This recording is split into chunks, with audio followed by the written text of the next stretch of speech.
Olá, boa noite. Veja no Brasil TV. A polícia do Pará identifica o autor dos disparos durante uma confusão que terminou com um torcedor morto. Com a cobertura vacinal contra a dengue abaixo do esperado, doses próximas ao vencimento no Distrito Federal serão remanejadas para outros estados. Cesta básica mais cara. O Recife está entre as 10 capitais com a maior variação no preço dos alimentos. E ainda, o novo laboratório museu da USP foi aberto hoje ao público. Ele trata de mudanças climáticas.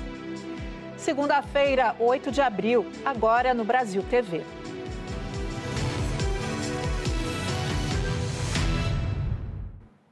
A polícia do Pará já identificou o suspeito de efetuar o disparo que matou um torcedor ontem após o jogo da primeira final do Campeonato Paraense em Belém. De acordo com testemunhas, houve uma briga na saída do estádio Mangueirão. A Jalília Messias esteve na delegacia que investiga o caso. Esse caso lamentável de violência foi registrado logo depois da partida entre os dois maiores clubes de futebol aqui do Pará, Remo e Paysandu. O jogo foi no estádio do Mangueirão, em Belém, e terminou com a vitória do Paysandu por 2-0. Torcedores do clube do Remo se envolveram em uma briga generalizada no estacionamento. Objetos foram arremessados e é possível ouvir o barulho de tiros. Teve correria e a polícia avançou sobre a multidão.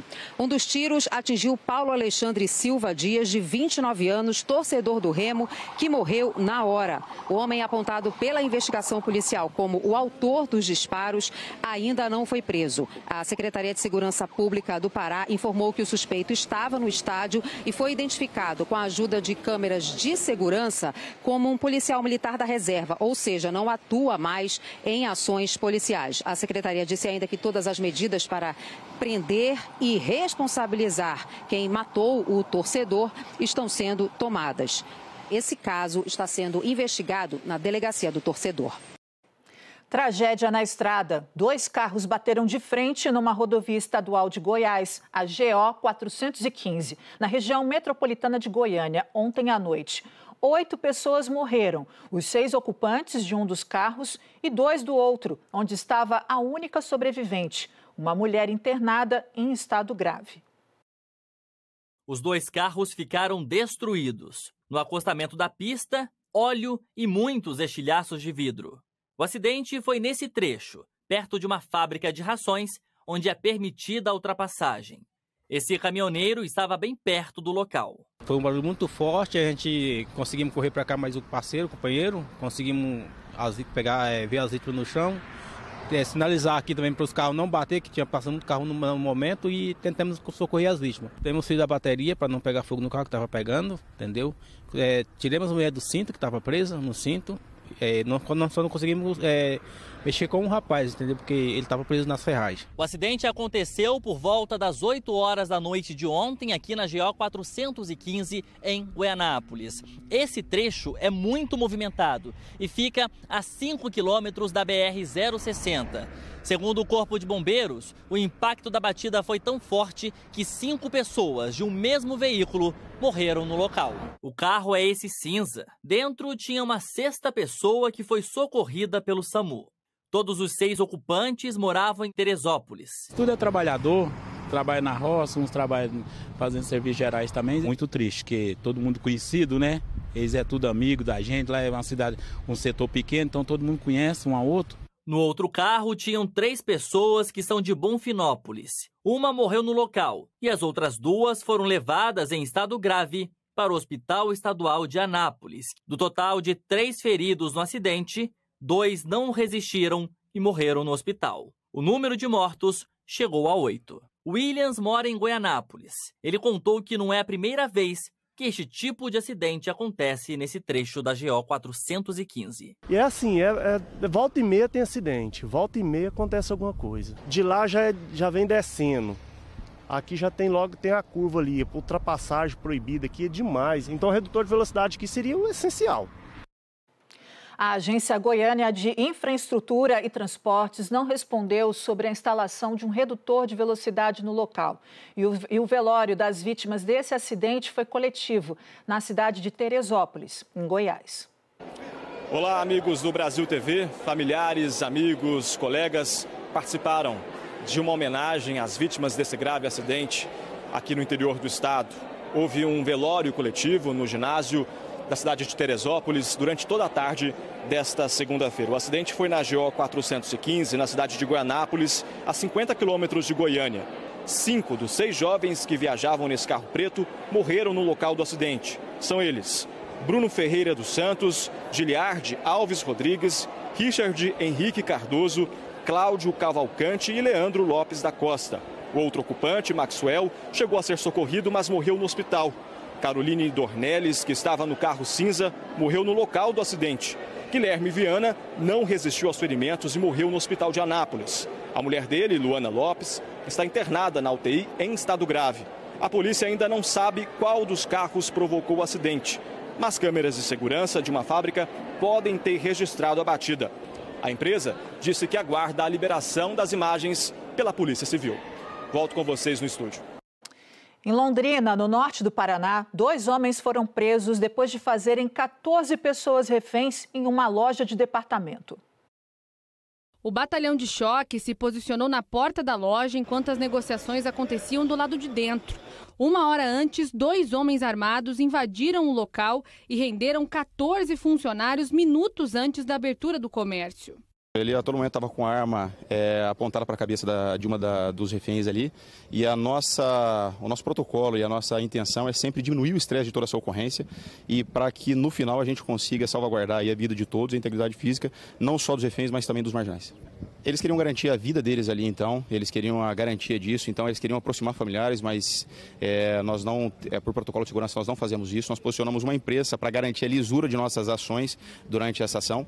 E dali para frente, então, eram os protocolos que nós íamos recomendando para ele, o protocolo de rendição. Como que eles fariam, então, para se entregar e assim por diante. Após 1 hora, os assaltantes se renderam e entregaram as armas. Os 14 reféns saíram juntos. Ninguém ficou ferido.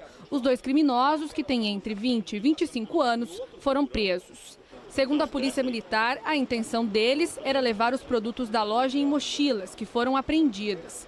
Até aquele momento, eles tinham conseguido pegar dinheiro do caixa, joias dos funcionários e eletrônicos.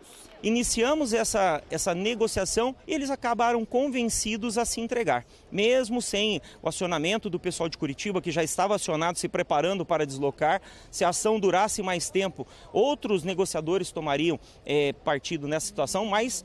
E aí, de forma muito tranquila, de forma, tensa, né, mas tranquila, não tivemos disparo de arma de fogo, uso de violência, eles se renderam e agora estão sendo encaminhados à delegacia. Óbvio que vão responder pelo crime que praticaram, mas como preconiza a lei. Após a liberação dos reféns, perto das 10 da manhã, a rua Benjamin Constant foi liberada, assim como as outras que estavam bloqueadas aqui no centro de Londrina. As lojas puderam abrir, já que durante toda a negociação, a Polícia Militar não liberou os empresários para abrir as portas. A loja não foi reaberta e os funcionários, muito abalados, foram dispensados. O Brasil ultrapassou a marca de 1.000 mortes provocadas pela dengue. De acordo com o painel de arboviroses do Ministério da Saúde, foram 1.020 mortes confirmadas por causa da doença. O painel também aponta que outras 1.513 mortes estão em investigação. Os dados correspondem às 13 primeiras semanas deste ano. Em Pernambuco, o relatório aponta que houve aumento de casos da doença e, por isso, as ações de conscientização também cresceram. Seu Antônio sempre abre as portas de casa para os agentes comunitários de endemias. Em Igaraçu, eles são os responsáveis por fazer o controle dos possíveis focos de dengue e conscientizar as pessoas sobre que cuidados tomar. Graças a Deus nunca tive e tenho medo de ter, porque é uma doença muito terrível, né? O que faz em casa para fechar a caixa? Eu fico de olho na turma, quando deixa água parada no canto eu reclamo, né? Para não deixar, né? Porque eu tenho cuidado e os outros têm que ter também, que eu tenho criança, tenho 2 netinhas aí pequenas e a gente tem o maior cuidado. No bairro de Cruz de Rebouças, a Prefeitura de Igaraçu intensificou o trabalho de combate ao mosquito Aedes aegypti. Equipes de limpeza foram hoje ao local para tirar lixo e entulho deste terreno baldio. Agentes também visitaram casas para checar os reservatórios e conversar com a população. Cruz de Rebouças é o bairro de Igaraçu com o maior número de casos de dengue. No primeiro trimestre deste ano, já foram 78 casos confirmados, de acordo com a Secretaria de Saúde do município. Os dados, eles mostram de fato que a gente precisa ter uma atenção especial e o município ele tem tomado a atitude de fazer as movimentações, tanto nos centros comerciais quanto residenciais, para que a gente possa levar de forma educativa, levando a informação do que é feito e também as ações de prevenção, né, para poder a gente tentar dirimir o máximo possível os casos que têm sido alarmantes. Elizabeth mora no loteamento Encanto, em Cruz de Rebouças, há 32 anos. Ela tem um hortinho onde planta hortaliças, mas está sempre de olho nos recipientes para não acumular água parada. É areia, é ensopada de areia. Não pode, eu não tenho planta com, com pratinho e dentro d'água não. Nas minhas plantas é plantação para comida, é pimentão, é coentro, entendeu? Vai terminando essa remessa e vai plantando outro. Nas escolas municipais de Igaraçu, como essa, a Escola Flávio Pessoa Guerra, a criançada também aprende direitinho a mensagem da prevenção. Arte-educadoras vão às salas de aula para conversar com os estudantes. De um jeito bem divertido, falam sobre o mosquito Aedes aegypti, os riscos das doenças transmitidas por ele, como dengue, chikungunya e zika, e que iniciativas tomar para não deixar o mosquito se desenvolver. Os professores também falam sobre a dengue no dia a dia da sala de aula. Sendo o assunto dengue um assunto muito importante, eu falo para eles que é um cuidando do outro. Se um aluno cuida de sua casa, está cuidando da casa do vizinho. Se o vizinho está cuidando da casa dele, está cuidando do outro. A situação dengue é a situação de empatia, é a situação do cuidar, é a situação da consciência. Maria Luísa tem 10 anos e virou uma multiplicadora do combate ao mosquito dentro da casa dela. A gente tem que... Ainda, quando a gente vê que tem ovinho, né? A gente tira a água que tá lá dentro, do recipiente, do potinho, da vasilha. A gente tira e até a gente pode passar uma agulha e virar assim de cabeça para baixo. E tem que lavar também, né? É, lavar. E botar de cabeça para baixo para que os ovinhos não voltem. E outra forma de se prevenir contra a dengue é a vacina. Mas no Distrito Federal, 20 mil doses da vacina contra a dengue vão vencer até o fim deste mês. E parte dessas doses vai ser remanejada para o Amapá, que é um estado com alta incidência da doença. A Secretaria de Saúde do DF garante que a outra parte vai ser toda aplicada antes de vencer. Mas nos postos de saúde, a procura pela vacina continua muito baixa. Nada de crianças e adolescentes na fila da vacina da UBS 1 da Asa Sul hoje de manhã. Só os adultos estavam à procura de imunizantes. A única adolescente que apareceu foi a Luna, mas não para tomar a vacina contra a dengue, porque tem 16 anos e as doses na rede pública estão disponíveis apenas para o público entre 10 e 14 anos. Como vai viajar para o exterior, a estudante pagou pela vacina na rede privada e foi ao posto atualizar a caderneta. Todo mundo devia ter o acesso à vacina, que muitas pessoas também tomaram pela rede privada, como eu e tudo mais, e seria ótimo para o resto das pessoas aqui, né, da cidade que está tendo esse surto de dengue. Na UBS 2 do Guará, a fila da vacina também só tinha adultos hoje de manhã. O Davi aguardava pela mãe do lado de fora. Ele já tomou a primeira dose para se proteger da dengue e agora espera ansioso pela segunda. Muito bom tomar vacina. Dengue é uma doença muito forte que minha mãe pegou, ficou horrível. Aí eu quero me proteger contra a dengue. A campanha de vacinação contra a dengue tem tido dificuldade em alcançar as crianças e adolescentes do público-alvo. A meta da Secretaria de Saúde é vacinar pelo menos 90% das 119 mil pessoas entre 10 e 14 anos no DF.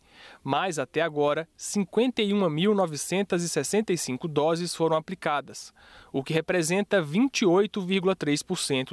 Com a baixa procura, tem sobrado doses nos postos de saúde.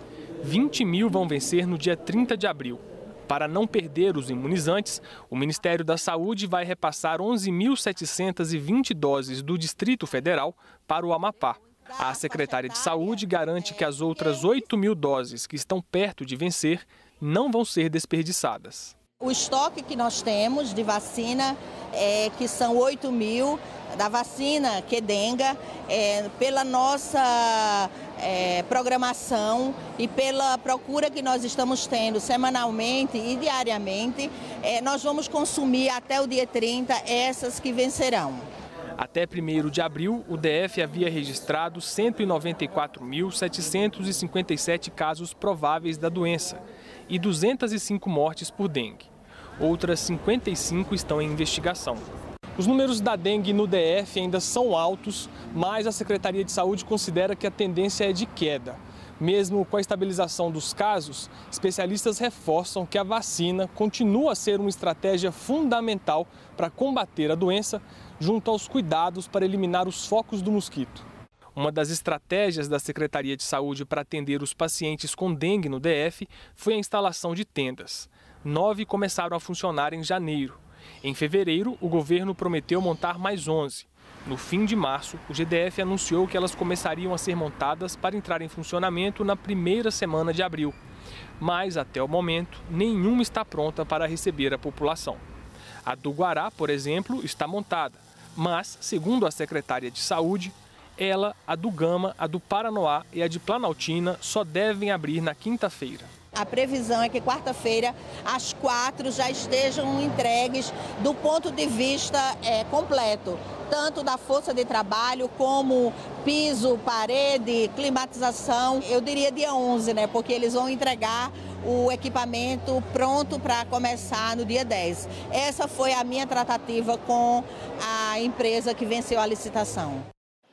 A gente fala agora do aumento da cesta básica no Recife. Muitas famílias estão sentindo o reajuste dos preços e tentando economizar nas compras do supermercado ou nos restaurantes.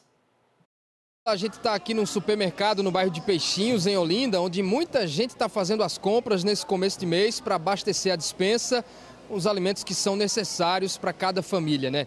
E nessa pesquisa realizada no mês passado, em que foram avaliadas 17 cidades capitais estaduais aqui do Brasil, esse aumento foi registrado em 10 cidades. E o Recife, apesar de não ter a cesta básica mais cara, foi onde o preço mais subiu, uma variação de 5% nos itens básicos da alimentação das famílias. Aumentou bastante, aumentaram. Onde é que você tem sentido que o preço mais subiu?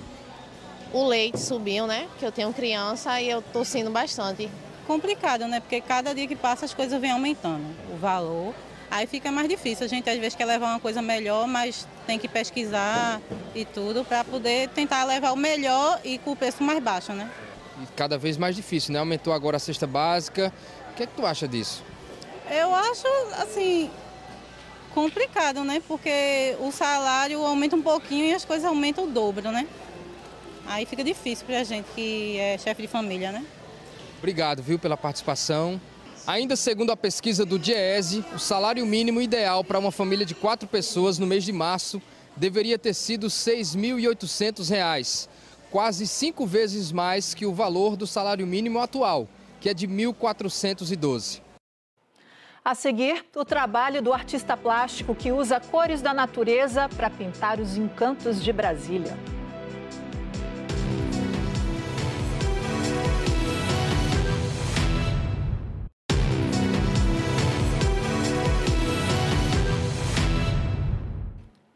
Brasil TV de volta, falando de um artista goiano apaixonado por Brasília, que inovou na hora de pintar os encantos da cidade.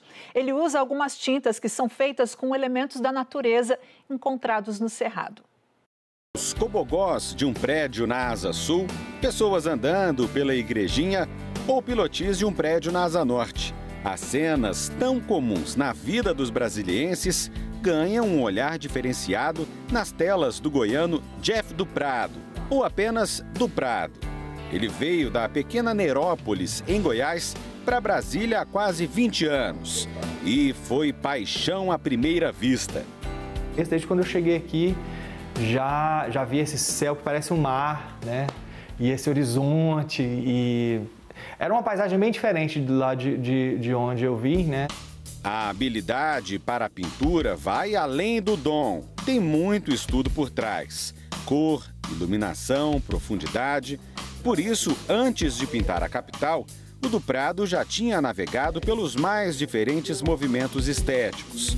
E por falar em movimento, foram as inúmeras caminhadas pela cidade que deram origem às obras, fora daqueles monumentos mais tradicionais. A rodoviária aparece nos meus trabalhos, porque eu estava ali na rodoviária e olhando para aquilo. E a arquitetura da rodoviária de Brasília é super inusitada também. O buraco do Tatu me fascinava, eu achava aquilo muito interessante, eu falava, isso aqui é muito pintável, eu tenho que pintar isso aqui em algum momento. Além de retratar Brasília, as obras do Prado também são feitas de Brasília. Mas como assim? Olha só o piso dessa passagem subterrânea e desse prédio aqui na 102 Norte. Essa cor o Prado obteve a partir de um solo coletado em Planaltina. Esse daqui, ó, que trabalhado com os materiais, chegou até essa cor. Uma tinta com o DNA 100% brasiliense. Classifiquei ele como limonita, que é uma argila endurecida que produz um amarelo muito intenso. Só que isso tem que passar por várias lavagens, tem que refinar. E primeiro você quebra aquilo, moe todo e depois tem que passar por várias lavagens até virar um pó mais fino que o talco, assim, para depois adicionar o aglutinante e fazer a tinta em si, né? Para o artista que deixou a vida simples no interior para buscar trabalho na capital, as telas também são uma forma de eternizar o encanto pela cidade que o acolheu. E os lugares simples de Brasília têm aos poucos dominado o ateliê e o coração. Talvez eu não esteja tentando deixar um legado, mas na verdade eu esteja tentando realizar esse sonho da minha cabeça, essa imagem que eu vejo e imagino, olha que pintura bonita isso daria.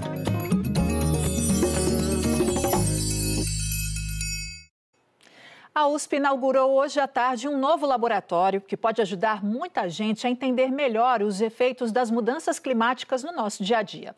A Thaís Luquezzi foi lá conhecer. É como se você pudesse viajar para o coração da Amazônia. As imagens são o resultado de uma expedição que professores e alunos da USP fizeram no mês passado, na cidade de São Sebastião do Atumã, no Amazonas. O trabalho foi para poder trazer o mundo real para a ciência. Eles são alunos de física, ciências moleculares, engenharias. São 8 estudantes que, desde 2021, estão trabalhando na implementação desse espaço sob coordenação do professor Caetano. O objetivo foi justamente levar à sociedade o que é pesquisado e desenvolvido aqui na USP. Imagina que você possa ser diminuído do tamanho de um átomo. É como se fosse 100.000 vezes menor do que o tamanho de um fio de cabelo. É o que cada um desses módulos proporcionam para quem vier visitar o museu. Victor, o que você está fazendo aí? Tudo que vocês estão vendo aqui, é o que eu estou vendo. Então aqui são as ligações do carbono, esse daqui é um átomo de carbono no caso. O Digital Lab, como foi batizado o novo e primeiro Museu de Ciência, Tecnologia e Imersão da USP, fica no campus Butantã, aqui no prédio do Inova USP. Foi um projeto do Centro de Pesquisa e Inovação em Gases do Efeito Estufa, o RCGI, que pesquisa justamente novas tecnologias para a transição energética e quer preparar as novas gerações para amenizar os problemas das mudanças climáticas. São 8 programas no centro, com quase 60 projetos em andamento. Um deles é esse aqui, para reter o metano, que é um gás poluente da atmosfera, um dos responsáveis pelo efeito estufa. Que a gente consegue interagir com as nossas próprias mãos. O que seria manipular esse nanotubo, se você pudesse ser do tamanho de um átomo? Você entrasse ali no tubo. É como se entrasse ali no tubo mesmo. E você tem essa experiência de estar como se fosse a própria molécula passando. O trabalho, que une ciência, tecnologia e arte, tenta mostrar para as pessoas que o Brasil tem potencial de cumprir o Acordo de Paris, ou seja, pode ajudar a diminuir os efeitos das mudanças climáticas. É uma área imersiva na qual nós vamos tentar conciliar, assim, através de exibições, a parte científica com a parte artística. Nós vamos mostrar para a sociedade ações e soluções para aquela grande pandemia que é a questão de mudanças climáticas, que vai trazer problemas para a sociedade, se nós não agirmos agora, muito mais impactantes do que aqueles da Covid-19. E para quem vier, dá para garantir uma experiência que a reportagem não vai conseguir mostrar. Eu não tenho tanta prática, mas é muito interessante, olha! O Brasil TV fica por aqui. Outras notícias logo mais no Jornal Nacional, às 8h30 da noite, hora de Brasília. Uma ótima noite e até amanhã.